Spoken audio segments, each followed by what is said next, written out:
Là, vous avez les bassins de la chaux vive. La chaux, ça brûle, c'est pour enlever les poils, c'est la première opération. Les grandes peaux, vos vaches dromadaires, on les trempe directement dans de la chaux 3-4 jours, c'est pour retirer leurs poils et leur laine. Mais c'est des poils et de la laine foutus. Par contre, la chèvre et le mouton, il suffit qu'on met un couche sur côté chair avec un pinceau, on laisse 24 heures, on rencontre que les poils et la laine ça part toute seule, mais c'est des poils et de la laine valables. Les poils de la chèvre, c'est pour faire les tentes dinomates, les djellabas, les couvertures et les gens en tapis, voilà.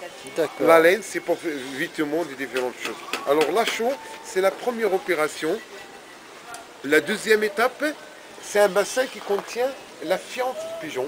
C'est pour cela que ça sent mauvais dans la tannerie. La fiente de pigeon, s'il vous plaît, c'est de l'ammoniac, ça attaque.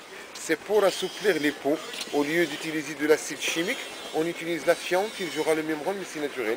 Il y a des gens qui font l'élevage de pigeons à la campagne et à la montagne, exprès pour le quartier du tanneur, voilà. Ils ramènent ici, soit qu'ils troquent cette fiente contre des poils et de la laine, soit qu'ils les vendent à ces gens-là, voilà. Dans la fiente, une semaine, voilà. La troisième opération, c'est un bassin qui contient le son du blé, l'enveloppe de la farine, le son avec de l'eau et du sel pour dégager l'odeur, pour blanchir les peaux et pour les tirer parce que les peaux seront vendues à la mesure. On aimerait bien qu'ils seront le plus large possible. Alors le son, il jouera ce rôle-là. 15 jours dans ce bassin qui contient le son, mais chaque jour on descend en pitié avec les pieds pour que le produit jouera son rôle très très bien. La dernière opération et la quatrième, c'est le thon ou le tanin. L'écorce de l'arbre mimosa, l'arbre qui fait les fleurs jaunes. Alors l'écorce de cet arbre-là, s'il vous plaît, c'est ce qu'on appelle en arabe dbar. C'est le thon ou le tanin pour colorer la peau. C'est la première couleur de base. On va voir ce travail là-bas. Là, on va jeter un coup d'œil d'abord. Voilà, alors là, une fois que les peaux ils arrivent de l'extérieur, ils arrivent comme c'est. Là, c'était côté poil et là, c'était côté chair. Alors, ce qui gratte maintenant, c'est côté chair. C'est ce qu'on appelle le montage. Et ça, s'il vous plaît, c'est le plus dur travail du quartier du tanneur.